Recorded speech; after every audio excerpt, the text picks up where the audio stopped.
La primera cosa que sentí al despertar no fue el dolor, sino el tirón, un hilo invisible, cosido por dentro, que me recordaba que algo en mí se había roto y había sido remendado. Llevaba 3 días en mi propia cama, en mi propia casa, y sin embargo me sentía como una invitada, una que además estorbaba. El mundo seguía girando en el piso de abajo. El televisor sonaba demasiado alto, siempre en el canal de deportes de Javier, mi yerno. La voz del locutor, gritando un gol o una falta, se mezclaba con el zumbido de mis oídos. Afuera, los pájaros cantaban, ajenos al silencio denso que se había instalado en mi cuarto. Mi casa. Digo mi casa, pero hacía 2 años que se sentía más como la casa de ellos. Cuando mi hija Sara y Javier se vieron apretados por las deudas, la solución les pareció tan sencilla. Mamá, es que el apartamento se nos hizo chico.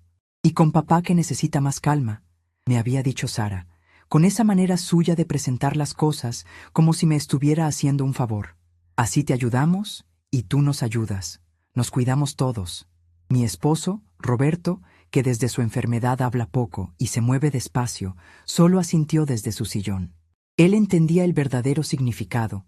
Venían a instalarse porque era más barato, y de paso tendrían a la madre de siempre para que les resolviera la vida. ¿Y yo qué iba a decir? Una madre no le cierra la puerta a una hija. Así que empaqué mi vida en cajas, moví mis muebles y convertí mi sala de costura, mi único espacio sagrado, en un depósito para sus cosas de gimnasio y las cajas que nunca se molestaron en desempacar. Mi vida se encogió para que la de ellos pudiera expandirse. Antes de la cirugía, mis días tenían un ritmo, una coreografía silenciosa que nadie notaba pero de la que todos dependían. Me levantaba antes que el sol, con el cuerpo ya protestando por sus 72 años de uso. El café de Roberto, solo, sin azúcar, como a él le gusta. Luego el de Javier, con 2 de azúcar y una nube de leche, en su taza con el logo de su equipo de fútbol. Después el de Sara, descafeinado, porque anda siempre con los nervios de punta. 3 cafés, 3 mundos distintos, y yo era el puente entre ellos. Mientras ellos se duchaban y se quejaban del trabajo que aún no empezaba, yo ya había repasado la cocina, preparado el desayuno y pensado en el almuerzo. La ropa sucia aparecía mágicamente en el cesto y reaparecía limpia y doblada en sus cajones. Las camisas de Javier, planchadas con ese almidón que le gustaba, colgadas en una fila perfecta como soldados esperando órdenes. Nadie decía gracias. Nadie decía «qué bien huele» o «qué buena mano tienes, Bernarda». Simplemente se daba por hecho. Era como el aire que respiraban, invisible, esencial y completamente ignorado hasta que falta. Mi esposo, Roberto, lo veía todo. Desde la quietud de su sillón, sus ojos seguían mis idas y venidas. A veces, cuando pasaba a su lado, me tomaba la mano un segundo. No decía nada, no podía, pero en ese apretón estaba todo. El reconocimiento, la gratitud y una profunda tristeza por no poder hacer más que mirar. Él era un rey destronado en su propio castillo, y yo, su única súbdita leal. Javier nunca me vio como a una persona. Para él, yo era una función, un servicio incluido en la casa. Un par de manos que cocinaban, limpiaban y, sobre todo, remendaban. ¡Ay, cómo remendaba yo! Heredé el don de mi madre, la paciencia para la aguja y el hilo. Durante años, ese fue mi pequeño negocio, con posturas finas, bordados para ajuares de novia. Tenía clientas que venían de lejos buscando mis manos. Pero cuando Sara nació, y luego con los años y los achaques, el negocio se fue apagando. Las manos que antes bordaban flores de seda en vestidos de novia, ahora cosían los rotos en los jeans de marca de Javier o cambiaban la cremallera del bolso de Sara. Recuerdo una tarde, un mes antes de la operación. Javier llegó del trabajo furioso, tirando su maletín al suelo. Se había enganchado su chaqueta favorita, una carísima, en la puerta del coche. Un desgarro feo, justo en la solapa.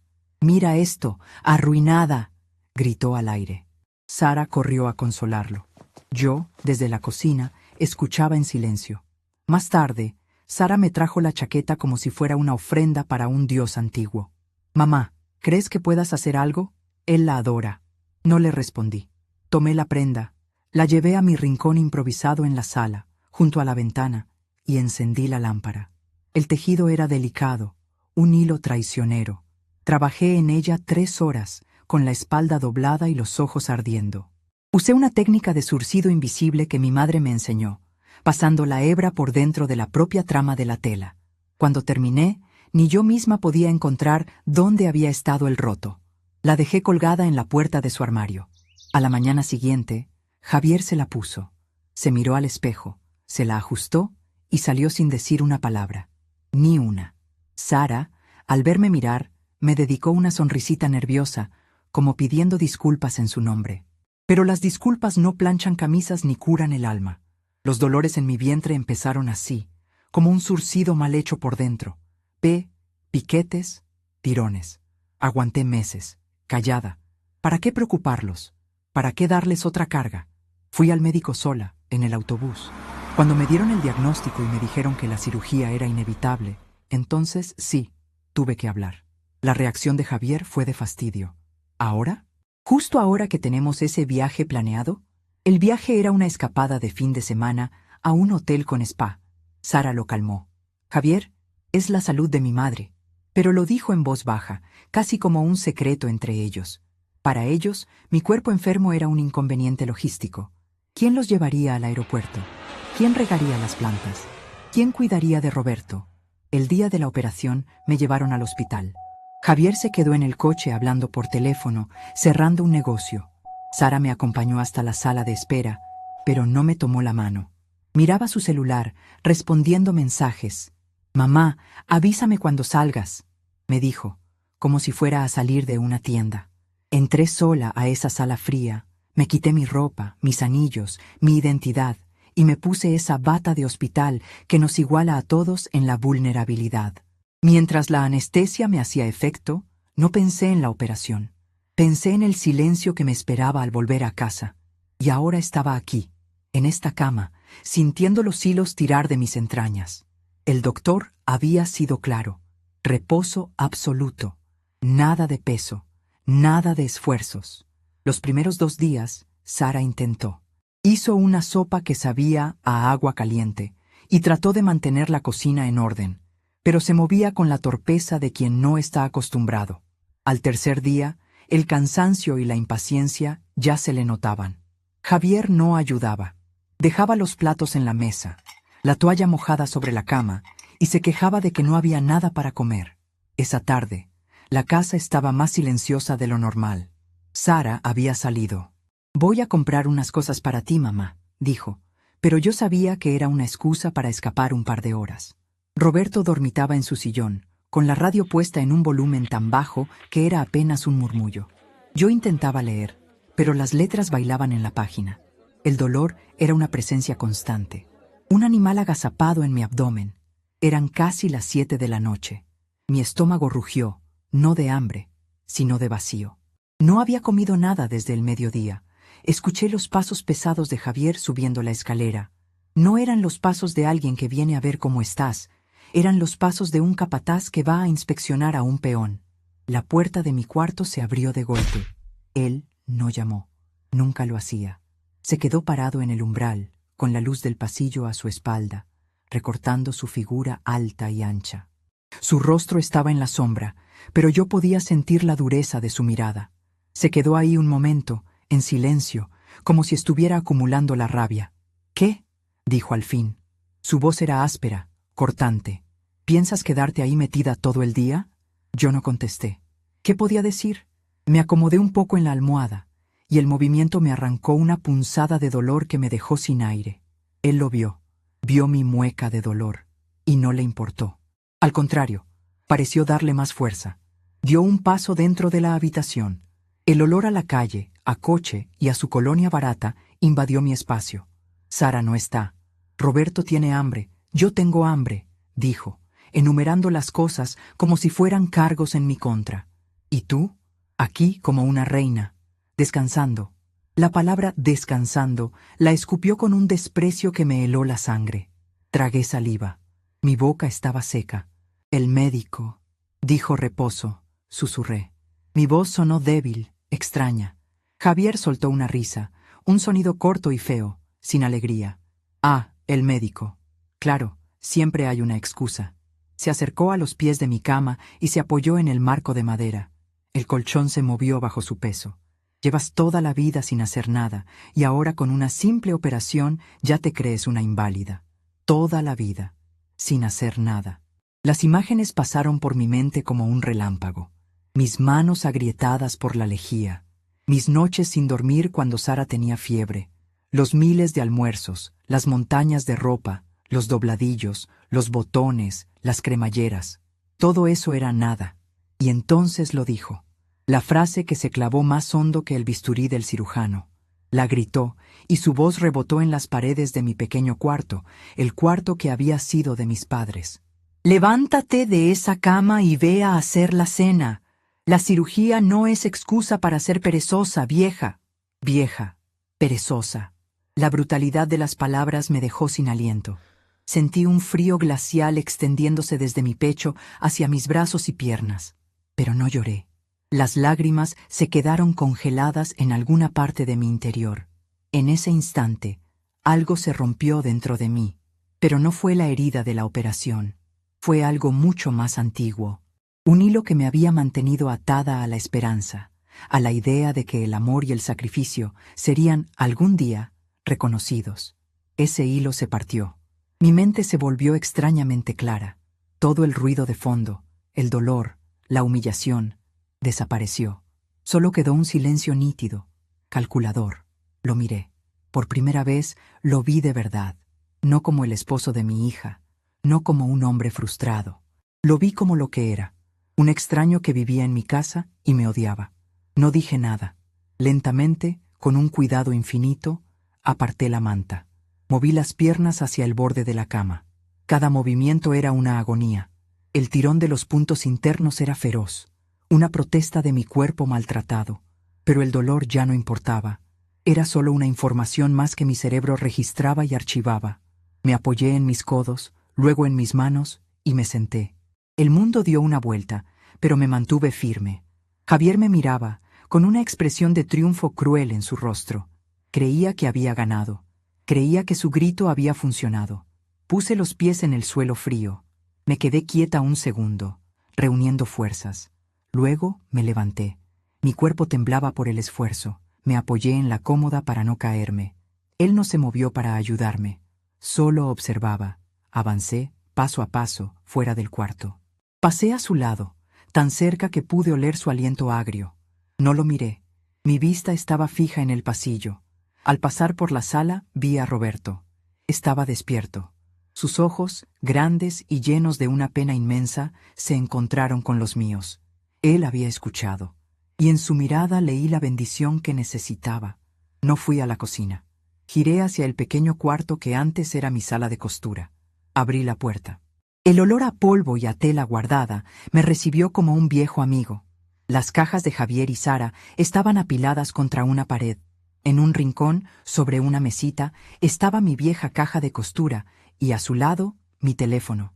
Pero mis ojos se posaron en otra cosa. Apoyado contra la pared, casi olvidado, estaba mi viejo bastidor de castigo. Era un aro de madera oscura, pulido por décadas de uso. No era el que usaba para mis bordados bonitos, para las flores y los monogramas. Este era el que usaba para los trabajos difíciles, para las telas gruesas que se resistían a la aguja, para los zurcidos que requerían una tensión brutal para que el remiendo quedara plano. Lo llamaba mi bastidor de castigo, porque trabajar con él era una penitencia para mis dedos y mi vista. Sostenía la tela en una tensión implacable, sin ceder un milímetro. Extendí la mano y toqué la madera suave y fría. Sentí las muescas y los arañazos, cada uno una memoria de un trabajo ingrato, de un favor no agradecido. Ese bastidor era el símbolo de mi vida, siempre manteniendo todo tenso, unido, a costa de mi propio esfuerzo, para que el resultado pareciera perfecto por fuera. Aparté la mano del bastidor. Tomé mi celular. La pantalla se iluminó, mostrándome mi propio reflejo, el de una mujer pálida, con el pelo revuelto y los ojos hundidos. Busqué en mis contactos, no el de mi hija, no el de un familiar. Busqué el número que había guardado hacía meses, una tarde en que la soledad me había pesado más de la cuenta, por si acaso. Marqué. Me llevé el teléfono a la oreja. El dolor en mi costado era agudo, pero mi voz, cuando hablé, fue firme, sorprendentemente firme. «Buenas tardes», dije en voz baja. «Hablo para solicitar un servicio. Necesito un camión de mudanzas». No esperé una respuesta. Colgué y dejé el teléfono sobre la mesita. Salí de la habitación y, en lugar de volver a mi cuarto, caminé hasta la habitación de invitados, al final del pasillo. Entré. Cerré la puerta detrás de mí y el clic del pestillo fue el sonido más claro que había escuchado en años. El silencio que siguió al clic del pestillo era un universo nuevo. Dentro de ese cuarto de invitados, el aire era distinto, estancado y con un leve olor a naftalina, el perfume de las cosas que nadie usa. Era un cuarto ajeno, con muebles que no eran míos, una colcha floreada que Sara había comprado en una barata y un crucifijo de plástico colgado sobre la cabecera. Nunca me había gustado ese cuarto. Se sentía frío, sin alma, pero en ese momento era mi fortaleza, mi trinchera, el único lugar en mi propia casa donde la voz de Javier no podía alcanzarme del todo. Escuché sus pasos pesados volver sobre el pasillo. Se detuvo frente a la puerta. Esperé el golpe. Y llegó. No uno, sino tres. Secos y autoritarios, como si estuviera llamando a un sirviente. «Bernarda, ¿qué demonios haces? ¡Abre la puerta!». No me moví. Estaba de pie, en el centro de la pequeña habitación, con la mano todavía en el pomo. El dolor en mi vientre era una brasa ardiente, y cada respiración la avivaba. Me concentré en ese dolor. Era real, era mío. A diferencia del dolor que Javier infligía, este tenía una causa física, un principio y un fin. Podía manejarlo. «Te estoy hablando. ¡Abre ahora mismo!». Su voz subió de tono, rasgándose con incredulidad y rabia. Caminé lentamente hasta la cama y me senté en el borde. El colchón era duro, incómodo. Miré mis manos, apoyadas en mi regazo. Estaban temblando, pero no de miedo. Era la adrenalina, el esfuerzo de haberme levantado, el peso de la decisión que acababa de tomar. Una decisión que llevaba años gestándose en el silencio de mis madrugadas, en el vapor de los 3 cafés distintos, en cada puntada invisible que daba para remendar la vida de otros. Afuera, el silencio. Javier debió haberse cansado de gritar. O quizás se dio cuenta de lo ridículo que se veía, un hombretón gritándole a una puerta cerrada. Imaginé su cara, roja de furia, sin entender qué estaba pasando. Para él, el mundo era simple. Él daba una orden y yo obedecía.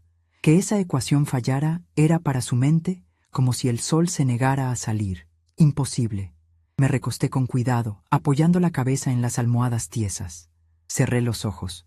El plan no estaba completo en mi cabeza, pero la primera pieza, la más importante, ya se había movido. El camión. ¿Cuándo vendrían? El hombre al teléfono había dicho que tenía un equipo disponible para mañana a primera hora. «A las 8 en punto, señora. Si le parece bien». Me parecía perfecto. Mañana a las 8. Eso me daba tiempo. Tiempo para lo que venía después. La llamada había sido el detonador, pero la verdadera batalla se libraría aquí dentro, en estas paredes. Mi mente, que durante días había estado nublada por el dolor y la anestesia, se sentía ahora como un cielo despejado después de una tormenta. Fría, clara y vasta. Empecé a ordenar mis pensamientos como si fueran los hilos de colores en mi caja de costura. El hilo rojo, la casa, era mía. Bueno, mía y de Roberto. La heredé de mis padres, y cuando nos casamos, Roberto trabajó día y noche para ampliarla, para construir el segundo piso con sus propias manos. Cada ladrillo tenía el sudor de nuestra juventud. En la escritura, que yo guardaba en una caja de metal en el fondo de mi armario, figuraban nuestros 2 nombres, Bernarda y Roberto. En ninguna parte decía Javier y Sara. Ese era el hecho fundamental, la viga maestra sobre la que iba a construir todo lo demás. El hilo azul, Roberto, mi Roberto. Él no podía hablar mucho, pero entendía todo. Sus ojos eran mi barómetro, mi brújula moral. Sabía que él había escuchado el grito de Javier. Sabía que su silencio en el sillón no era de indiferencia, sino de una impotencia que lo consumía. Necesitaba hablar con él. No con muchas palabras, porque él ya no las tenía y yo no las necesitaba. Necesitaba que sus ojos me dieran el permiso final. El hilo negro. Javier y Sara. Tenía que enfrentarlos, pero no como ellos esperaban. No con gritos, no con reproches, no con lágrimas. Esa era su arena, su terreno. Yo los enfrentaría en el mío, el de los hechos consumados, el de la calma implacable, la misma calma con la que había zurcido su chaqueta carísima. No verían la aguja, no sentirían el hilo, hasta que la tela estuviera unida de nuevo, pero de una forma que ellos no podrían romper jamás. El hilo dorado, mis cosas. No eran muchas, pero eran mías. Mi máquina de coser, mi caja de hilos y botones que había sido de mi madre, mis álbumes de fotos, la vajilla de porcelana que solo usábamos en Navidad. Y lo más importante, mi bastidor de castigo. Lo quería conmigo. Era un recordatorio de que la tensión, bien aplicada, no rompe las cosas, las repara. Me quedé quieta en esa cama ajena por lo que pareció una eternidad. El hambre había desaparecido, reemplazada por una determinación helada. Escuché a Sara llegar. Su voz era un murmullo ansioso en el piso de abajo. Luego, la voz de Javier, más baja ahora, contándole su versión de los hechos. La versión donde yo era la vieja loca y desagradecida. Escuché los pasos de Sara subir la escalera. Eran más ligeros que los de su marido, más vacilantes. Tocó la puerta suavemente. «Mamá, ¿estás bien? Javier me dijo que te sentías mal». La excusa perfecta, la que siempre usaban para encubrir la crueldad. No era «Javier te gritó», era «te sentiste mal».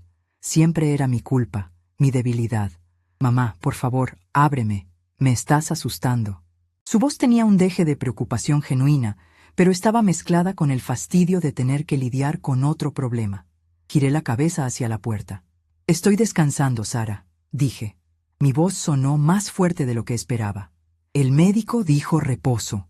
Usé mis propias palabras, las que Javier me había tirado a la cara, y se las devolví. Hubo un silencio al otro lado. Podía sentir su confusión. Pero, ¿la cena? ¿Roberto? Hay comida en la nevera. Pueden prepararse algo. Necesito dormir, sentencié. Escuché un suspiro. Luego sus pasos se alejaron. Había ganado la primera escaramuza. Pequeña, sí, pero era mía. Me había negado. Había dicho que no. Una palabra que había olvidado que existía en mi vocabulario. Un par de horas después, la sed se volvió insoportable. Y necesitaba tomar mi analgésico. No podía quedarme encerrada para siempre. Tenía que salir. Me levanté, despacio, apoyándome en los muebles. Cada paso era una negociación con mi cuerpo. Abrí la puerta. El pasillo estaba vacío. La luz del atardecer entraba por la ventana del fondo, tiñendo las paredes de un color anaranjado y melancólico. Abajo, el televisor estaba encendido. Oía los ruidos de la cocina, el tintineo de platos y cubiertos. Sara debía estar preparando algo. Bajé la escalera peldaño a peldaño, agarrándome a la barandilla con ambas manos. Mis piernas flaqueaban. Cuando llegué al último escalón, vi a Javier. Estaba sentado a la mesa del comedor, con un plato de huevos revueltos delante. Me vio y su rostro se endureció. Dejó el tenedor sobre el plato con un golpe seco. «Ah, la reina ha decidido honrarnos con su presencia», dijo, con el sarcasmo goteando de cada palabra. No le contesté. Pasé por su lado, sin mirarlo, y entré en la cocina. Sara estaba de espaldas a mí, frente a la estufa. Se giró al oírme entrar. Tenía los ojos enrojecidos. «Mamá», empezó. «Vengo por agua y por mi medicina». La corté, con una voz tranquila que no parecía mía. Fui al armario, saqué un vaso, lo llené de agua del grifo.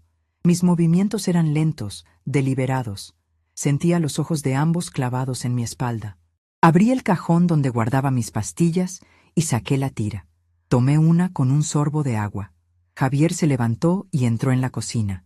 Se apoyó en el marco de la puerta, bloqueando la salida. Un gesto de poder, de intimidación. «No creas que esto se va a quedar así», dijo en voz baja para que solo yo lo oyera. «Vives bajo mi techo, ¿entiendes? Bajo mis reglas. Mi techo». Me giré para mirarlo. Lo miré a los ojos. No había rabia en mi mirada, ni miedo, solo una calma infinita, casi ajena. «Te equivocas, Javier», dije suavemente. «Tú vives bajo el mío». Su mandíbula se tensó. Una vena palpitaba en su sien. Estaba acostumbrado a que yo bajara la mirada, a que me encogiera. Mi tranquilidad lo desarmaba, lo enfurecía más que cualquier grito. «¿Qué has dicho?», siseó. «Ha dicho la verdad», sonó una voz débil desde la sala. Los tres nos giramos. Roberto estaba de pie, apoyado en el respaldo de su sillón.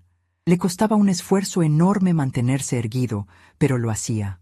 Sus ojos, normalmente nublados por la enfermedad y la medicación, brillaban con una lucidez feroz. Miraba fijamente a Javier. Sara ahogó un grito. «¡Papá! ¡Deberías estar sentado!». Pero Roberto no le hizo caso. Su mirada no se apartó de la de Javier. Repitió, con más fuerza: «Es su casa. ¡Y mía!». Javier se quedó sin palabras. Fue solo un segundo, pero en ese segundo, el equilibrio de poder en esa casa se rompió para siempre.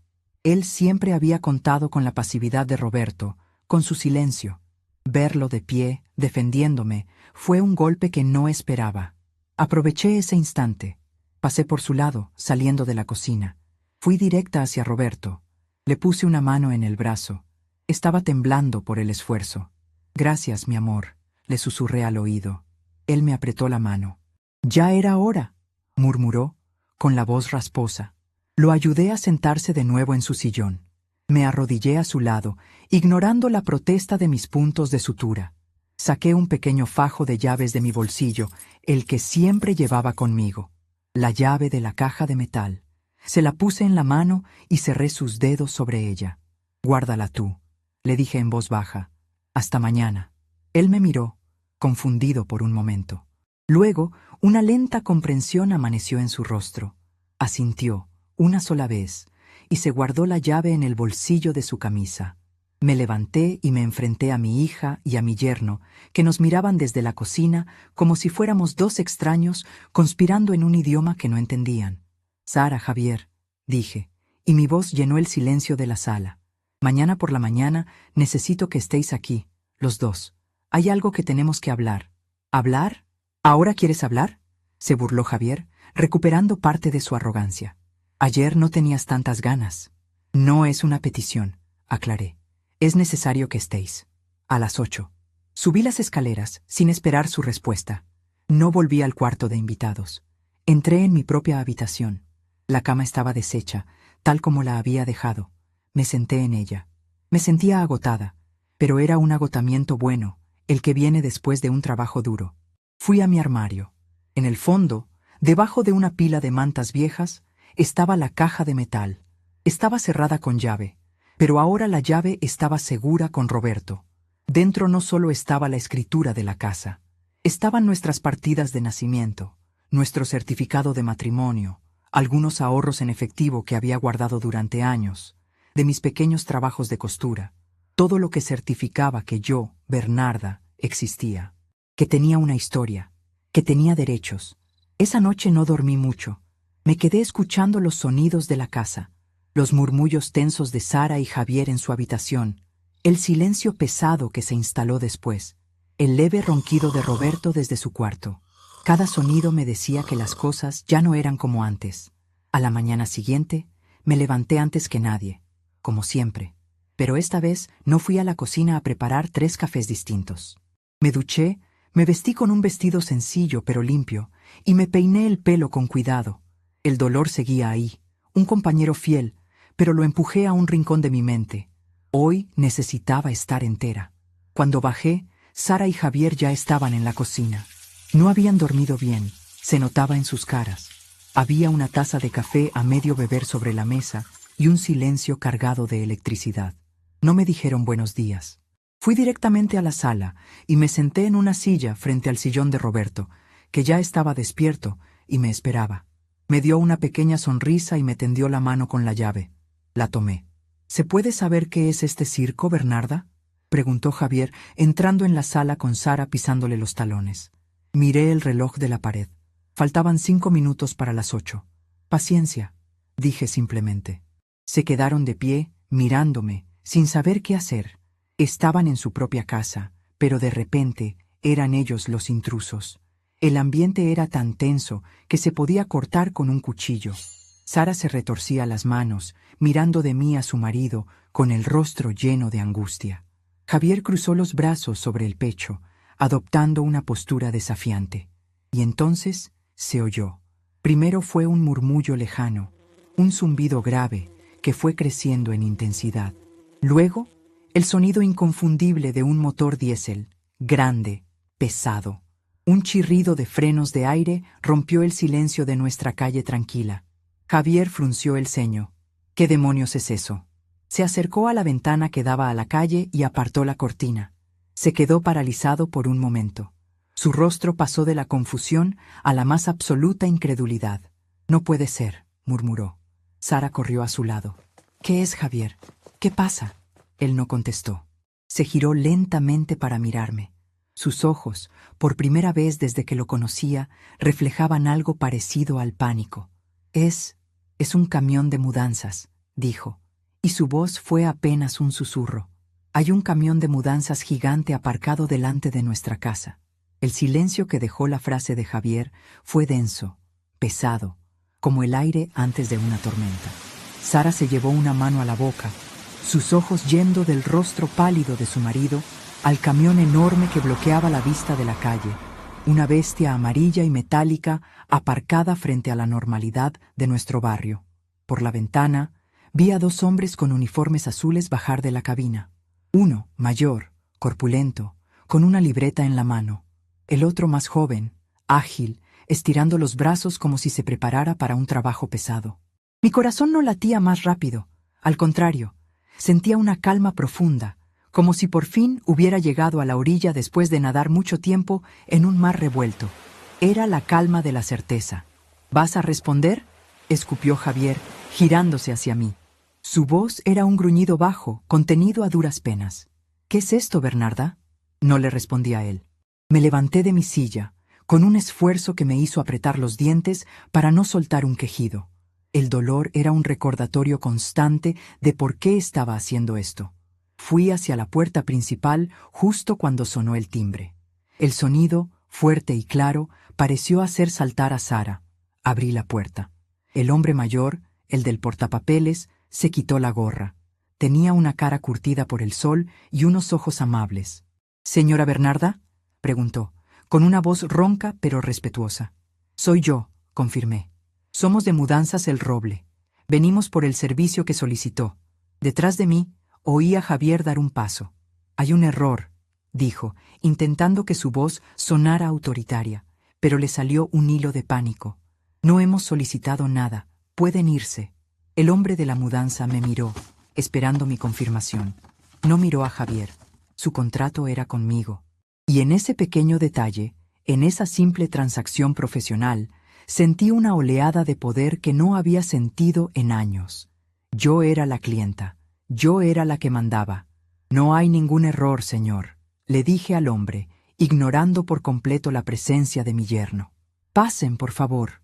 Les indicaré por dónde empezar». Me hice a un lado para dejarles pasar. El hombre mayor asintió y le hizo una seña a su compañero. Entraron en mi casa. Sus botas de trabajo hacían un ruido sordo y extraño sobre el suelo de madera que yo misma había encerado miles de veces.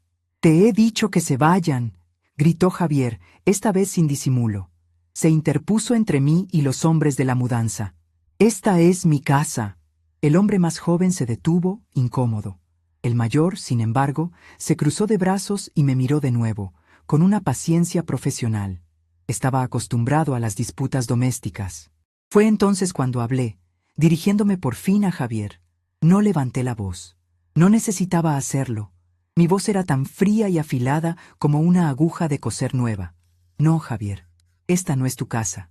Nunca lo ha sido». Me giré hacia el hombre del portapapeles. «Empezaremos por mis cosas personales en el cuarto principal. Luego, todo lo que hay en la antigua sala de costura y la máquina de coser que está en el salón. Con mucho cuidado, por favor. Es antigua. No te atrevas a tocar mis cosas», chilló Sara, que hasta ese momento había sido una estatua de pánico. «Mamá, ahí está mi ropa, mis...» «No voy a tocar nada tuyo, Sara», la interrumpí con la misma calma mortal. «Solo me llevo lo que es mío, lo que traje a esta casa cuando me casé con tu padre, y lo que he ido acumulando en 50 años de vida. Ustedes podrán quedarse con el resto, por ahora». La última frase quedó flotando en el aire. Javier se quedó paralizado. Su mente, tan simple y directa, no podía procesar lo que estaba sucediendo. Veía las piezas, pero no entendía el juego. Vio que yo no estaba llorando, no estaba suplicando, estaba dando órdenes, y lo peor de todo, me estaban obedeciendo. «Señores, por aquí», dije, y empecé a subir las escaleras, despacio, agarrándome a la barandilla. Los dos hombres de la mudanza me siguieron, pasando por el lado de un Javier petrificado. Cuando llegamos al rellano, me volví. Sara estaba llorando, con sollozos silenciosos que le sacudían el cuerpo. Javier la miraba a ella, luego a mí, luego a los hombres que estaban en el piso de arriba de su supuesta casa. Estaba atrapado. Si usaba la fuerza física, se convertiría en un monstruo delante de extraños. Si no hacía nada, perdía todo el control. Y para un hombre como Javier, la pérdida de control era peor que la muerte. Les indiqué mi cuarto. «Todo lo que hay en este lado del armario», dije señalando. La ropa, las cajas de sombreros del estante de arriba, la cómoda entera, con todo lo que hay dentro. Con cuidado, hay cosas frágiles. El hombre mayor anotaba en su libreta. «Entendido, señora». Empezamos. Y así comenzó el desmantelamiento silencioso de mi vida anterior. El sonido de los cajones al abrirse, el crujido de la cinta de embalar, las voces bajas de los hombres coordinando sus movimientos. Cada sonido era una nota en una sinfonía de liberación. Yo me quedé en el pasillo, de pie, apoyada en la pared, para no forzar la herida. Era la directora de orquesta. Sara subió corriendo las escaleras. Se detuvo delante de mí. Su cara estaba descompuesta por el llanto y la incredulidad. «Mamá, por favor», suplicó en un susurro. «Para esto. Sea lo que sea que te haya hecho Javier, lo arreglaremos, hablaremos. Pero no hagas esto. ¿A dónde vas a ir? Estás recién operada. ¿Quién te va a cuidar? ¿Quién te va a cuidar?» La pregunta me golpeó.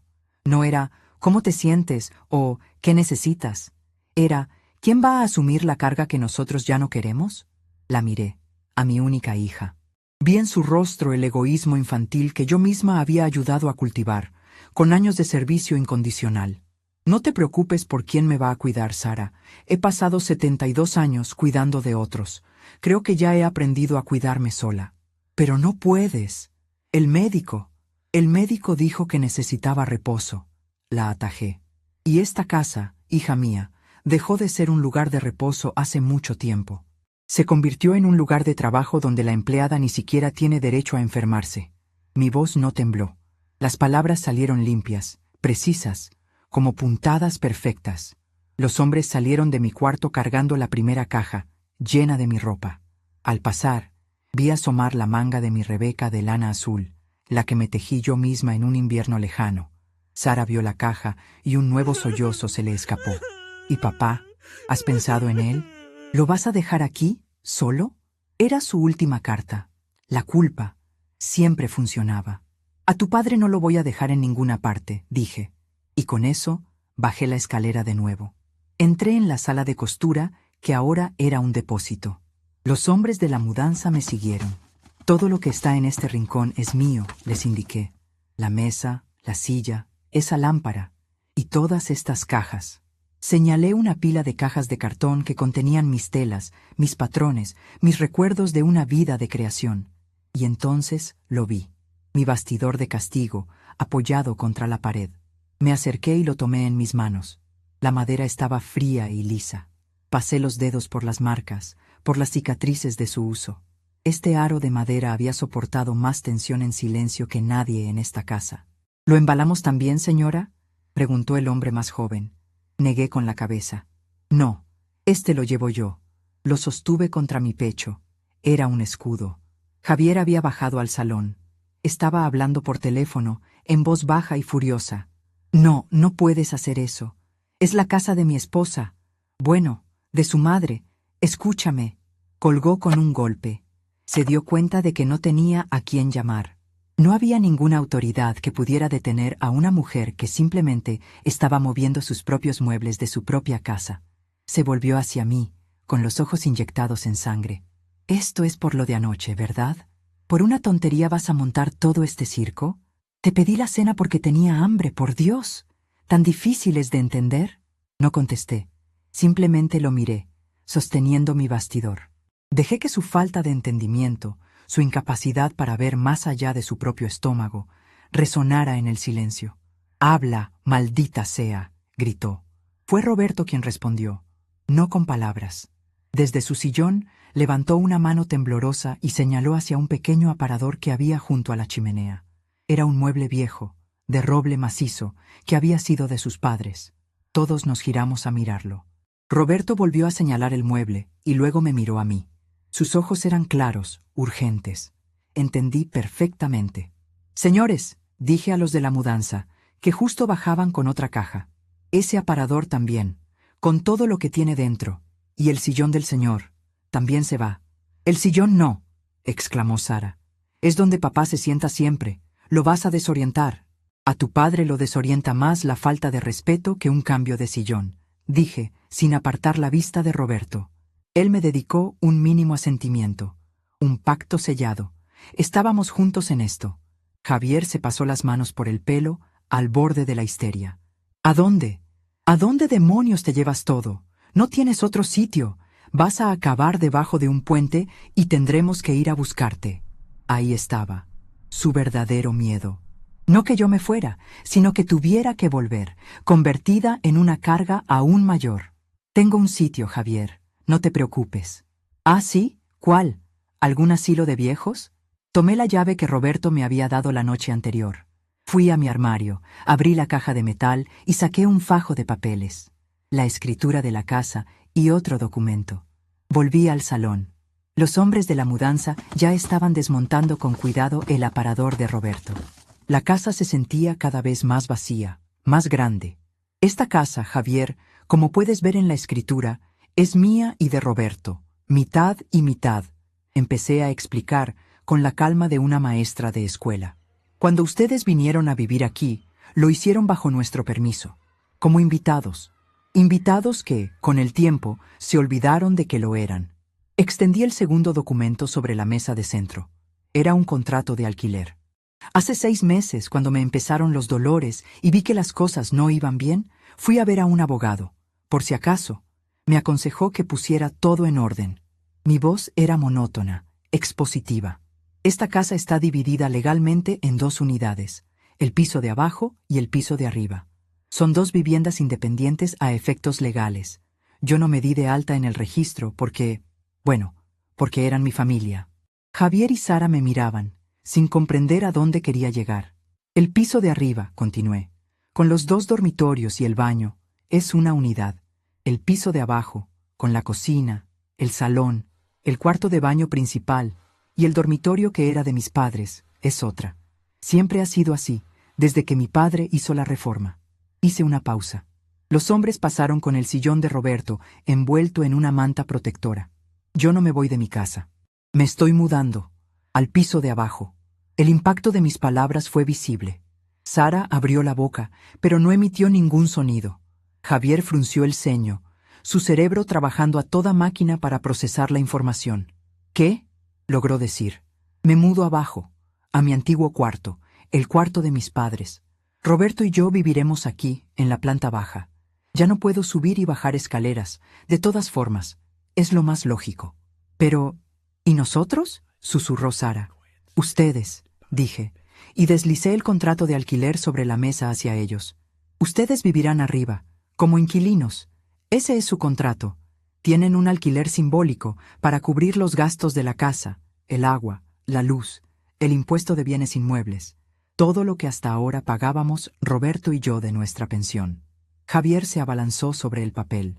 Lo leyó por encima, sus ojos moviéndose frenéticamente. «Esto es ridículo. No voy a pagar por vivir en mi propia casa». «Vuelvo a repetírtelo, Javier. No es tu casa. Y a partir de hoy tampoco será gratis. Tienen 30 días para firmar el contrato. Si no lo hacen, asumiré que rechazan la oferta y tendrán que buscar otro lugar donde vivir. El abogado tiene instrucciones muy claras». Saqué un sobre del fajo de papeles y se lo tendí a Sara. «Y esto es para ti, hija. Es una factura. Detalla el coste de la chaqueta de tu marido que arreglé, el de los innumerables remiendos, el servicio de lavandería y planchado de los últimos 2 años, y un presupuesto por las horas de cocina. No te preocupes, no voy a cobrarte. Solo quiero que lo veas. Quiero que, por una vez en tu vida, veas el valor real de lo que llamas nada. Sara tomó el sobre con manos temblorosas. No lo abrió. Solo lo miraba como si contuviera una serpiente. Los hombres de la mudanza habían terminado. El salón estaba extrañamente vacío. Se habían llevado mi máquina de coser, el aparador, el sillón de Roberto, mis cajas. El hombre mayor se me acercó con el portapapeles. Hemos terminado con lo que nos indicó, señora. ¿A dónde lo llevamos todo? Javier soltó una carcajada amarga. ¡Ja! Ahí está la trampa. No tiene a dónde llevarlo. ¿Lo vas a dejar todo en la calle, Bernarda? Miré al hombre de la mudanza. No hay que llevarlo lejos. Solo tienen que bajarlo todo al dormitorio principal de la planta baja. Y el sillón, aquí en el salón, junto a la ventana. La cara de Javier se descompuso. El golpe final. Ni siquiera necesitaba el camión para irse. El camión había sido el teatro, el espectáculo de fuerza, la demostración de que podía hacerlo si quería. Pero mi jugada era mucho más sutil, mucho más cruel. No los estaba echando, los estaba enjaulando, los estaba convirtiendo en extraños bajo mi propio techo, con reglas, con límites, con un precio que pagar. Los hombres empezaron a bajar los muebles. Vi pasar mi vida, mis cosas, para ser reinstaladas a pocos metros de distancia, pero en un universo completamente diferente. Ayudé a Roberto a levantarse y lo acompañé hasta su sillón, ahora colocado en su nuevo lugar. Se sentó con un suspiro de alivio. Desde allí, tenía una vista perfecta del jardín que tanto le gustaba. Me arrodillé a su lado. ¿Estás bien?, le susurré. Él me tomó la mano. Sus dedos estaban fríos, pero su apretón era firme.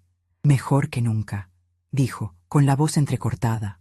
Me levanté y miré a mi hija y a su marido. Estaban de pie en medio del salón medio vacío, como los supervivientes de un naufragio. Sara tenía el sobre apretado contra el pecho y las lágrimas le corrían por la cara. Javier tenía el contrato de alquiler arrugado en un puño. Su arrogancia se había desvanecido, reemplazada por una rabia impotente y una humillación que le amorataba el rostro. Los hombres de la mudanza terminaron su trabajo. El jefe me hizo firmar el albarán. Le pagué en efectivo, con el dinero que guardaba en mi caja de metal. Les di una buena propina. Gracias por su paciencia, les dije.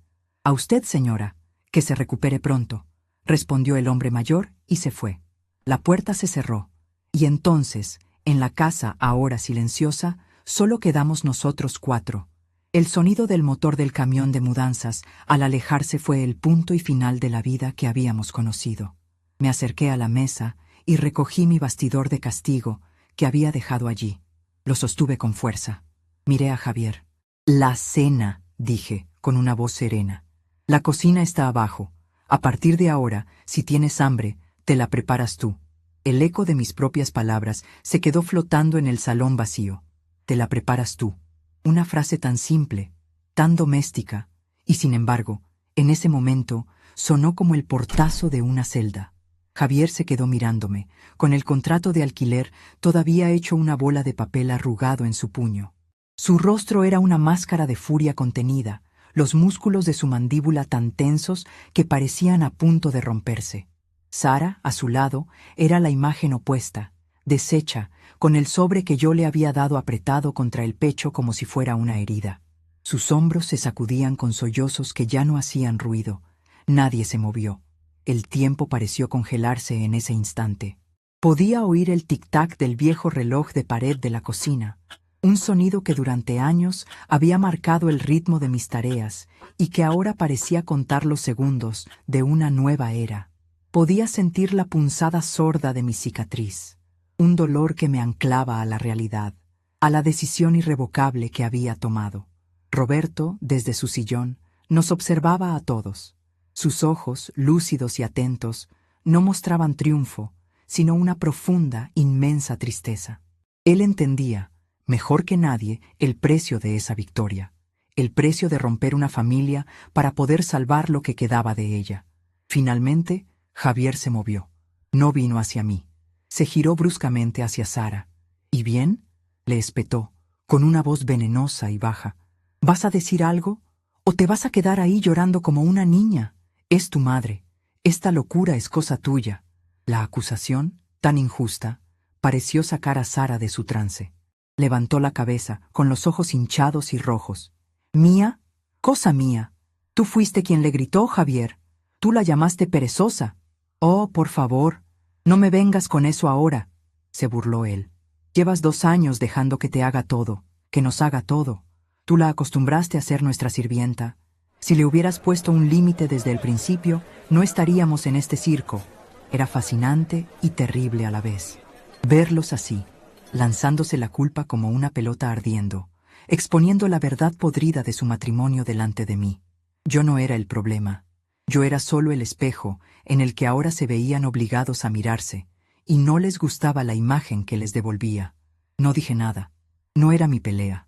Mi parte había terminado. Ahora empezaba la de ellos. Con una lentitud deliberada, me acerqué a la mesa de costura que los hombres de la mudanza habían colocado en un rincón del salón, donde antes estaba el televisor gigante de Javier. Dejé mi bastidor de castigo sobre la superficie de madera. Luego, fui a la cocina. Sentí sus miradas siguiéndome, pero no me volví.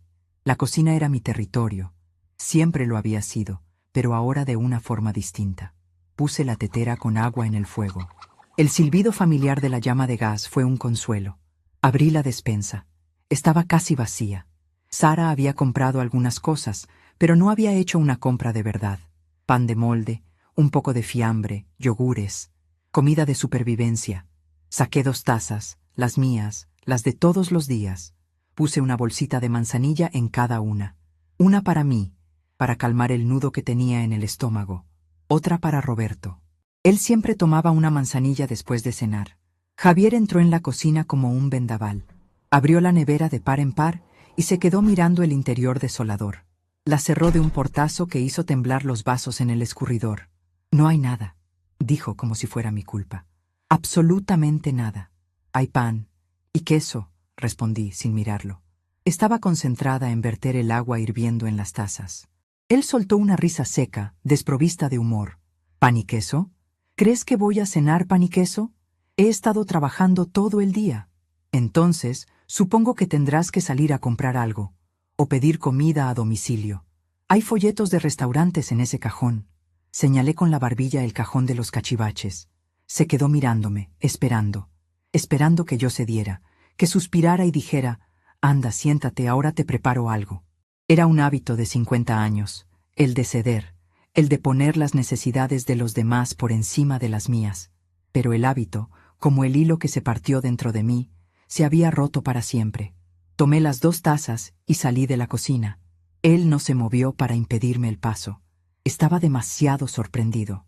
Le llevé la manzanilla a Roberto.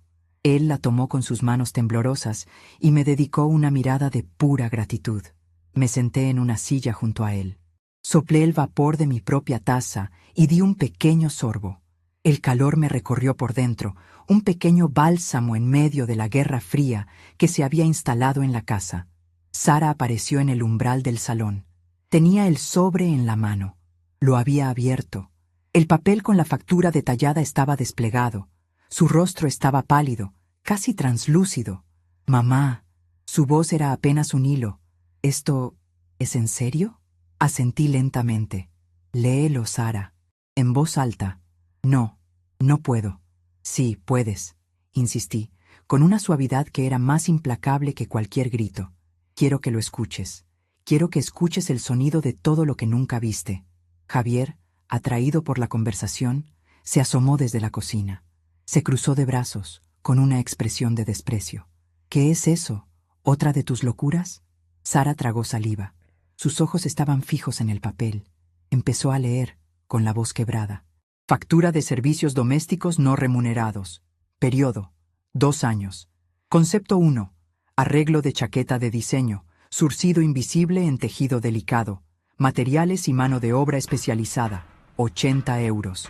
Hizo una pausa, como si la cifra la hubiera golpeado físicamente. Javier bufó. «¡80 euros! Esa chaqueta me costó 500. Deberías estar agradecida». La ignoré. «Sigue leyendo, Sara». Concepto 2. Servicio de lavandería y planchado. Frecuencia: 3 veces por semana. Tarifa por hora, 12 euros. Total de horas estimadas, 624. Total, 7.488 euros. La voz se le rompió en la última palabra. 7.000 euros. Un número. Una cifra que convertía mi amor y mi sacrificio en un trabajo, en un servicio con un precio. Era brutal, pero era necesario. Concepto 3.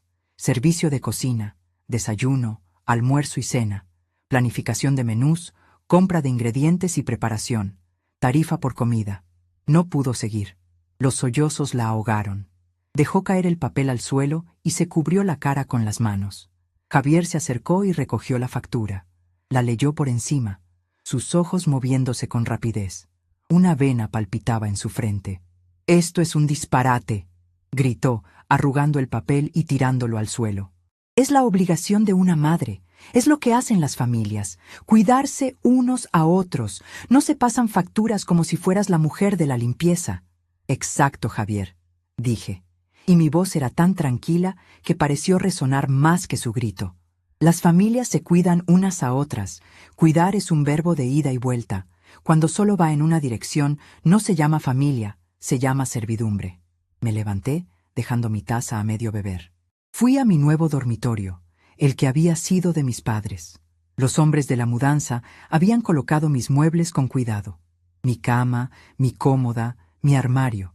Se sentía extraño, pero correcto. Abrí el armario y saqué un juego de sábanas limpias. El olor a lavanda y aguardado me llenó los pulmones. Empecé a hacer mi cama. Mis movimientos eran lentos, torpes por la cirugía. Cada vez que me agachaba, sentía un tirón doloroso. Pero era un dolor productivo. Estaba construyendo mi nido, mi refugio. Sara entró en el cuarto. Se quedó parada en la puerta, mirándome. Ya no lloraba. Tenía una expresión de vacío absoluto. «¿Por qué, mamá?», preguntó en voz baja. «¿Por qué de esta manera? Podrías haber hablado con nosotros». Dejé de estirar la sábana y me erguí. La miré. «¿Hablar, Sara? ¿Cuándo?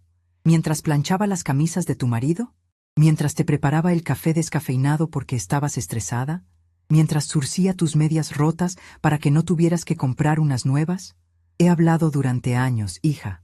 Con cada plato limpio, con cada comida caliente, con cada botón cosido. El problema es que ustedes nunca aprendieron a escuchar con los ojos». Volví a mi tarea.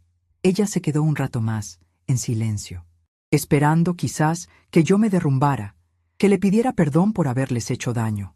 Pero esa parte de mí ya no existía. «Javier quiere que nos vayamos», dijo al fin. «Dice que no va a vivir aquí un día más, con estas condiciones, que nos iremos a un hotel esta noche y mañana buscaremos un piso». «Me parece una buena idea», respondí sin emoción. Coloqué las almohadas en la cabecera. «Pero no tenemos dinero, mamá. Lo sabes. Los ahorros se fueron en el coche nuevo de Javier. Por eso vinimos aquí». Su voz era un lamento. «Ese es vuestro problema, Sara. Ya no es el mío». Le di la espalda y abrí el cajón de la cómoda para sacar mi camisón. Fue una despedida. Un muro invisible que se levantó entre nosotras. Oí sus pasos alejarse y luego el sonido de la puerta de su cuarto cerrándose en el piso de arriba. Terminé de preparar mi cama. Me tomé mi analgésico y me puse el camisón. La casa quedó en un silencio denso. Oí a Javier subir las escaleras, dando zancadas furiosas. Oí sus voces, un murmullo tenso y airado que se filtraba a través del techo. Estaban discutiendo. La primera grieta en su frente unido. Me asomé al salón. Roberto se había quedado dormido en su sillón, con la taza de manzanilla vacía sobre la mesita. La radio seguía encendida, muy bajita, emitiendo una melodía suave. Lo tapé con una manta.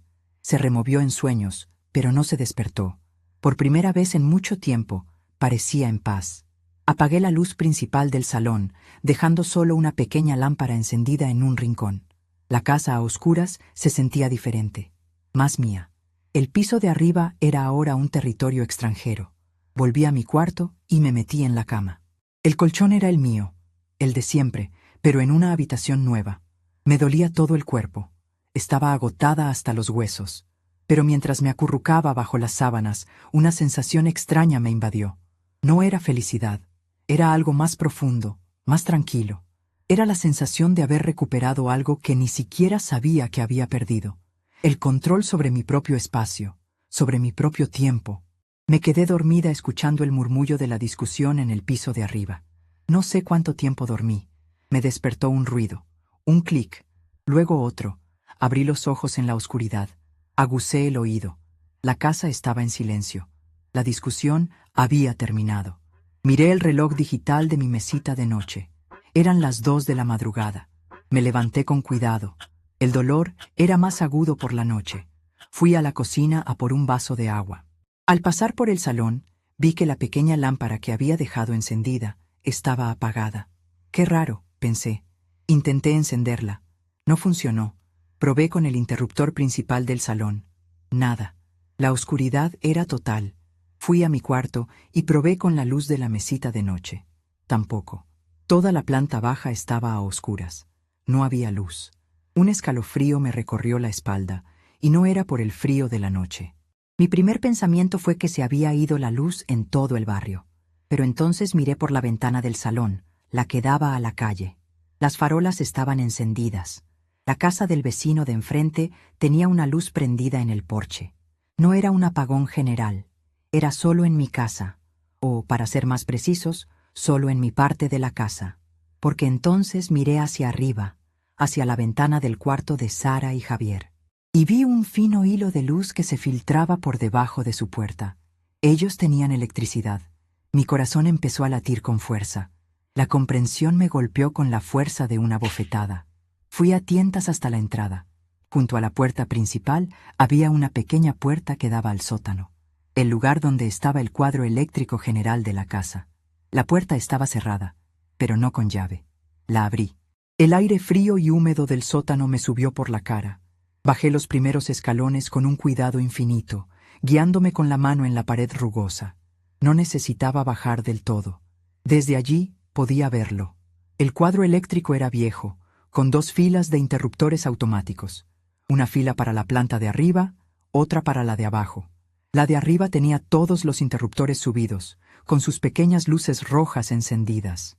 La fila de abajo, la mía, los tenía todos bajados.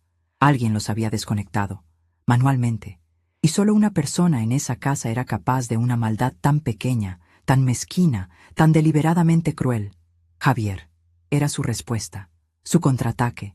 No podía echarme, no podía pegarme, no podía obligarme a cocinarle, pero podía dejarme a oscuras, podía quitarme la electricidad.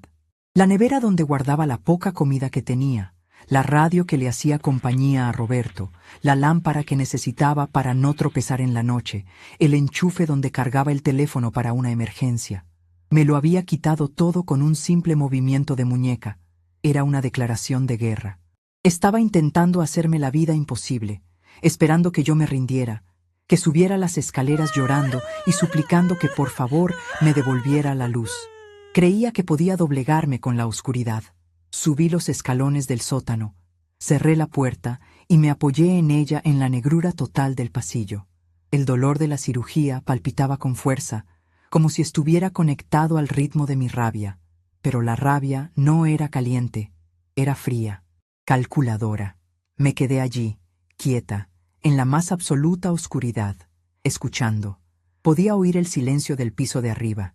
Estarían despiertos, esperando mi reacción, esperando oír mis pasos, mis quejas, mi derrota, pero no les iba a dar esa satisfacción. Fui a la cocina a tientas, abrí el cajón de los cachivaches, donde sabía que guardaba un par de velas de emergencia y una caja de cerillas. Mis dedos, acostumbrados a la oscuridad de toda una vida levantándome antes del amanecer, encontraron la caja de cartón sin dificultad. Saqué una vela, la puse en un platito, rasqué una cerilla contra la caja y la pequeña llama anaranjada cobró vida, temblorosa, empujando la oscuridad unos centímetros hacia atrás. La luz proyectaba sombras largas y danzantes en las paredes de mi cocina. Parecía una escena de otro siglo. Con la vela en la mano, volví al salón. Roberto seguía durmiendo. La pequeña llama iluminaba su rostro sereno. No se había enterado de nada. Mejor así. Dejé la vela sobre la mesa de centro. Me senté en mi silla, frente al sillón de mi marido. La casa estaba en silencio, excepto por el suave crepitar de la mecha de la vela. Me quedé mirando la llama. Javier creía que me había quitado el poder, pero no entendía nada. El poder no estaba en la electricidad. El poder estaba en la paciencia. El poder estaba en mi capacidad de aguantar, de resistir en silencio. Llevaba toda una vida practicando. Él, con su impaciencia y su rabia, no tenía ninguna oportunidad. Podía dejarme sin luz, pero yo tenía mis velas, y lo más importante, tenía tiempo, todo el tiempo del mundo. Y sabía, con una certeza que me helaba y me reconfortaba a la vez, que él no tardaría en cometer otro error. Un error mucho más grave que bajar unos interruptores. Y yo estaría aquí, esperando en la penumbra, para verlo caer. La llama de la vela se consumió lentamente durante la noche. Una vigilia silenciosa en el corazón de mi casa oscura. Me desperté con el primer atisbo de luz gris colándose por la ventana. No por el sonido de un despertador, sino por el frío que se había metido en mis huesos. El silencio del piso de arriba era casi más amenazador que sus gritos. Era el silencio de la expectación. Estaban esperando a que yo me quebrara. Me levanté con el cuerpo entumecido. Cada movimiento era una negociación con el dolor, pero había una nueva claridad en mi mente. Fui a la cocina a tientas. El frigorífico era un ataúd metálico y silencioso. La comida que Sara había comprado, los yogures, el fiambre, se estaría echando a perder. ¡Qué ironía! Javier, en su intento de castigarme, se estaba castigando a sí mismo, destruyendo la comida por la que se quejaba. En el fondo de un armario, debajo del fregadero, guardaba una pequeña cocinilla de camping que Roberto y yo usábamos hace décadas, cuando íbamos de excursión a la montaña. Saqué la bombona de gas azul, la conecté y pronto tuve una pequeña llama danzante. Puse mi vieja cafetera italiana sobre ella. El olor a café, fuerte y amargo, empezó a llenar la cocina. Era el olor de la normalidad, un acto de desafío en sí mismo. Mientras el café se hacía, me asomé al salón.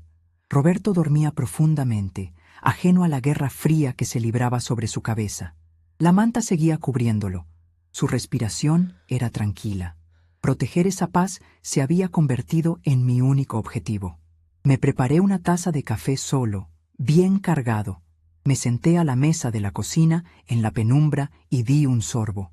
El calor y la cafeína me recorrieron como un chispazo de vida. Oí pasos en el piso de arriba. Luego el sonido del agua corriendo por las tuberías. Tenían agua caliente, ducha, luz. Lo tenían todo. Y sin embargo, eran prisioneros. La puerta de su cuarto se abrió. Oí a Javier bajar las escaleras. Se detuvo en el umbral del salón, y aunque yo no podía verlo desde la cocina, sentí su presencia. Esperaba encontrarme hecha un ovillo, tiritando de frío. En cambio, lo que debió llegarle fue el aroma desafiante de mi café. Entró en la cocina. Llevaba solo unos pantalones de pijama y su cara estaba hinchada por el sueño y la rabia. Vio la cocinilla de camping, la cafetera, mi taza humeante. Su rostro se desfiguró en una mueca de incredulidad. «¿Pero qué?» empezó. «Buenos días, Javier», dije, con la voz serena. Di otro sorbo a mi café. Se quedó mirándome, sin palabras. Mi calma era un muro contra el que su ira chocaba y se deshacía. Yo no estaba jugando a su juego. Había inventado uno nuevo, con mis propias reglas. «Esto no se va a quedar así», siseó. «Voy a llamar a un electricista. Voy a decir que hay un fallo en tu parte de la casa. Te voy a empapelar con facturas que no podrás pagar». «Adelante», respondí. «Pero cuando venga, asegúrate de que sea uno bueno. Porque tendrá que explicarle al seguro y al perito cómo es posible que todos los interruptores de mi cuadro bajaran solos y a la vez durante la noche. Son muy curiosos los electricistas». Su rostro enrojeció. Sabía que lo tenía atrapado. Cualquier profesional vería la manipulación en un segundo. Se dio media vuelta y salió de la cocina dando un portazo. Unos minutos después, oí la puerta principal cerrarse de golpe. Se había ido a trabajar. Sara bajó una hora más tarde. Tenía unas ojeras profundas y se movía como un autómata. No me miró. Fue directa a la nevera, la abrió y la cerró al ver que todo estaba a temperatura ambiente. Suspiró. «Mamá», empezó, con la voz agotada. «¿Sí, Sara? Por favor, basta ya. Hablaré con Javier, le diré que se disculpe, pero devuelve las cosas a como estaban antes, te lo ruego». Las cosas nunca volverán a ser como antes, hija, dije, y me levanté para lavar mi taza en el fregadero, con agua fría. Y no se trata de una disculpa. Una disculpa no arregla el desprecio. Esto ya no está en mis manos. Está en las vuestras. Tenéis un contrato sobre la mesa y un problema de actitud que resolver entre vosotros. No firmará ese contrato. Nunca, dijo ella con la voz muerta. Entonces tenéis 30 días para encontrar otro sitio. La cuenta atrás empezó ayer. No dijo nada más. Subió las escaleras con los hombros caídos. Los días que siguieron fueron una extraña sinfonía de hostilidad. Vivíamos en la misma casa, pero en planetas diferentes. Yo me adapté a mi nueva vida sin electricidad. Compré más velas y una linterna de pilas. Cocinaba en mi pequeña cocinilla de camping. Compraba la comida a diario, solo lo que necesitaba para Roberto y para mí. Leía por las tardes, junto a la ventana, hasta que la luz se iba. Era una vida sencilla, casi monacal. Arriba, la guerra de Javier se intensificó. Empezó con el ruido. Ponía la música a todo volumen a altas horas de la noche. Caminaba de un lado a otro con sus zapatos de calle, sus pasos retumbando directamente sobre mi dormitorio. A veces, en mitad de la noche, oía un golpe sordo, como si hubiera dejado caer algo pesado al suelo a propósito. Yo no reaccionaba. No subía a quejarme. No golpeaba el techo con una escoba. Simplemente aguantaba. Y cada mañana, cuando me cruzaba con él en la entrada, le daba los buenos días con la misma voz serena. Mi indiferencia lo estaba volviendo loco. Sara parecía un fantasma. La veía a veces en el jardín, hablando por teléfono en susurros. Había perdido peso. La tensión estaba devorándola. Un día la encontré en el porche, llorando en silencio. No me acerqué. Sabía que cualquier consuelo que yo pudiera ofrecerle sería visto como una manipulación. Tenía que encontrar su propio camino para salir de la jaula que ella misma había ayudado a construir. Una tarde, una semana después del incidente de la mudanza, estaba sentada con Roberto en el salón. Había comprado una pequeña radio de pilas y sonaba una música clásica suave. Roberto escuchaba con los ojos cerrados, una leve sonrisa en sus labios. Yo estaba repasando los bajos de unos pantalones suyos. Usaba un pequeño costurero de viaje, ya que mi mesa de costura estaba en la penumbra. De repente, el estruendo que vino del piso de arriba nos hizo saltar a los dos. No era música. Era un ruido de golpes, de cosas arrastrándose, seguido de la voz de Javier gritando, no a mí, sino a Sara. Las palabras eran ininteligibles, pero el tono era brutal. Roberto abrió los ojos de golpe. Me miró con una expresión de alarma. Puse mi mano sobre la suya. Tranquilo, mi amor, son solo ruidos. Pero entonces oímos a Sara gritar. No, Javier, eso no, por favor, es de papá. Un segundo después, hubo un estruendo ensordecedor, una mezcla de madera astillándose y cristal rompiéndose, justo encima de nuestras cabezas. El techo vibró. Un poco de polvo de yeso cayó sobre la alfombra. Roberto se intentó levantar del sillón. Su rostro, normalmente pasivo, estaba contraído por la angustia. Mi música, susurró. Su voz era un hilo roto. Y entonces lo entendí. En el cuarto que ahora usaban ellos, habíamos guardado en un armario el viejo tocadiscos de Roberto. Su tesoro. Una pieza de coleccionista que le regaló su padre, junto con su colección de discos de vinilo de zarzuela y ópera. Era lo único que Javier no se había atrevido a tirar cuando se mudaron. Se lo había cargado. Había destruido lo único que le quedaba a Roberto de su juventud, de su alegría. El ruido cesó. Se hizo un silencio sepulcral. En ese silencio tomé una decisión. Fui a mi cuarto, cogí mi teléfono móvil y marqué el número de mi abogado. Le expliqué la situación con una voz que no tembló. El acoso, el corte de luz y ahora la destrucción de la propiedad. Tengo todo lo que necesito, Bernarda, me dijo con calma. Redactaré la orden de desalojo por incumplimiento de contrato verbal y acoso, pero necesitaré un testigo. La palabra de su marido, por su condición, puede ser cuestionada. Colgué el teléfono. Un testigo. ¿Quién? En ese momento, la puerta principal se abrió. Era Sara. Entró corriendo, con la cara bañada en lágrimas y un pánico que nunca le había visto antes. No se detuvo a hablar conmigo. Pasó de largo, subió las escaleras, y oí la puerta de su cuarto cerrarse de un portazo. Unos minutos después, la oí bajar de nuevo. Llevaba una maleta pequeña, la que usaba para los viajes de fin de semana. Pasó por el salón sin mirarnos. Su rostro era una máscara de determinación y dolor. Abrió la puerta principal. Sara, la llamé. Se detuvo, pero no se giró. ¿A dónde vas?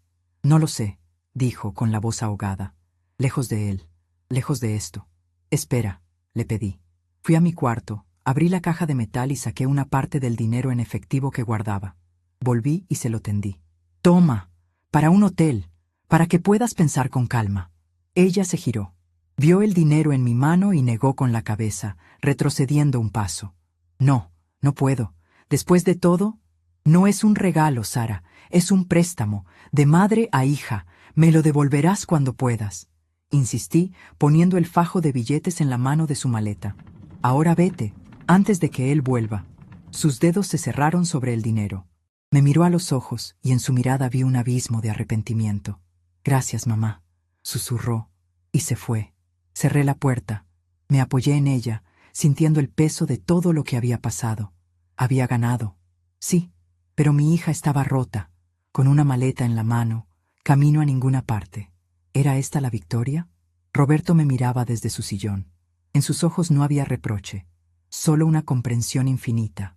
Javier llegó una hora después. Entró dando un portazo, esperando encontrar la misma escena de siempre. Pero yo lo estaba esperando de pie en medio del salón. ¿Dónde está Sara?, preguntó al no verla. Se ha ido, respondí. Él parpadeó, confundido.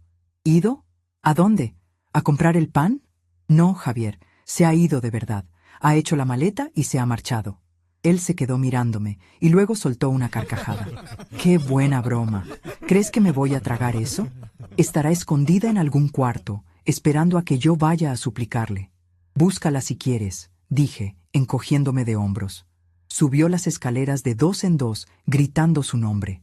Oí las puertas abrirse y cerrarse con violencia. Unos minutos después, bajó. Su rostro estaba pálido. La arrogancia había desaparecido, reemplazada por un germen de pánico. El armario está medio vacío. Se ha llevado sus cosas, murmuró, más para sí mismo que para mí. Te lo he dicho. Y entonces sonó el timbre. Fui a abrir. Eran dos agentes de policía. Detrás de ellos, mi abogado, el señor Ramírez, un hombre pequeño pero de aspecto tenaz. La cara de Javier se descompuso. ¿Qué es esto? El señor Javier, por favor, dijo uno de los agentes con voz neutra. Hemos recibido una denuncia por acoso y daños a la propiedad. ¿Podría acompañarnos a la comisaría para aclarar unos asuntos? Denuncia. ¡Esto es ridículo! ¡Es mi casa!, gritó él mirándome con odio. De hecho, no lo es, intervino el señor Ramírez, mostrando unos papeles. Y según la propietaria, la señora Bernarda, usted ha destruido bienes personales y ha creado un ambiente de intimidación insostenible. Además, su esposa, la señora Sara, ha abandonado el domicilio hace menos de una hora. Tenemos su declaración por teléfono. Ella es nuestro testigo. La sangre abandonó el rostro de Javier. Sara, la única persona que él creía tener bajo su control, lo había traicionado. Estaba completamente solo. No dijo nada más. Se puso los zapatos en silencio y salió escoltado por los policías. No me miró al pasar. Su derrota era tan absoluta que ni siquiera le quedaba rabia. Solo un vacío inmenso. El señor Ramírez se quedó conmigo. La orden de alejamiento estará lista mañana, Bernarda. No podrá acercarse a esta casa ni a usted. Le daremos un día y una hora, con supervisión policial, para que recoja el resto de sus pertenencias. Se acabó. Asentí, sintiéndome extrañamente hueca. Gracias, señor Ramírez. Ha sido usted muy valiente, dijo él, antes de irse. Cerré la puerta, y el silencio que quedó en la casa era diferente. No era un silencio tenso, ni expectante. Era un silencio real, un silencio lleno de paz. Me acerqué a Roberto. Estaba llorando. Lágrimas silenciosas corrían por sus mejillas arrugadas. Le sequé la cara con mi pañuelo. Ya pasó, mi amor, le susurré. Ya pasó todo. Él me tomó la mano y la besó. Gracias, dijo. Y esa única palabra contenía un universo de gratitud. Pasaron 3 meses. La vida encontró un nuevo ritmo, tranquilo y predecible. Javier nunca volvió. Sus cosas fueron recogidas por una empresa de mudanzas un día que yo no estaba en casa. Según supe por el abogado, se había ido de la ciudad. Estaba solo, sin trabajo y sin familia. Sara me llamaba una vez por semana. Había alquilado un pequeño apartamento en el centro y había encontrado un trabajo como dependienta. Estaba yendo a terapia. Su voz sonaba más fuerte, más clara, en cada llamada. Aún no había venido a visitarme. Ambas sabíamos que necesitábamos tiempo. La herida era profunda, y la cicatriz tardaría en formarse, pero por primera vez en mucho tiempo, sentía que tenía una hija, no una extensión de los deseos de su marido. Una mañana, el sol entraba a raudales por la ventana del salón. Roberto y yo habíamos desayunado en calma. Yo le había comprado un nuevo tocadiscos, uno moderno pero de aspecto antiguo. Ahora mismo, una vieja grabación de Plácido Domingo llenaba la estancia. Roberto estaba en su sillón, con los ojos cerrados, marcando el ritmo suavemente con los dedos. Yo estaba sentada en mi mesa de costura. La casa estaba limpia, olía a cera y a limón. Todo estaba en su sitio. Mi sitio. Sobre la mesa tenía varias labores a medio hacer, pero esa mañana no me apetecía remendar nada. Alargué la mano y cogí mi viejo bastidor de castigo. La madera oscura brillaba bajo el sol. Lo sentí pesado y familiar en mis manos. Saqué un trozo de lino blanco, nuevo, impecable. Lo tensé en el aro, apretando el tornillo hasta que la tela quedó tirante como la piel de un tambor. Busqué en mi caja de hilos. No elegí el blanco para zurcidos invisibles, ni el negro para remiendos fuertes. Mis dedos se deslizaron sobre los colores vivos. Saqué una hebra de un color rojo intenso, como las amapolas que crecían en el campo cuando era niña. Enhebré la aguja. No tenía ningún patrón en mente, ninguna orden que cumplir. Apoyé el bastidor en mi regazo, acerqué la aguja a la tela blanca y tensa, y di la primera puntada. Y por primera vez en más años de los que podía contar, la aguja no reparaba nada roto, simplemente creaba.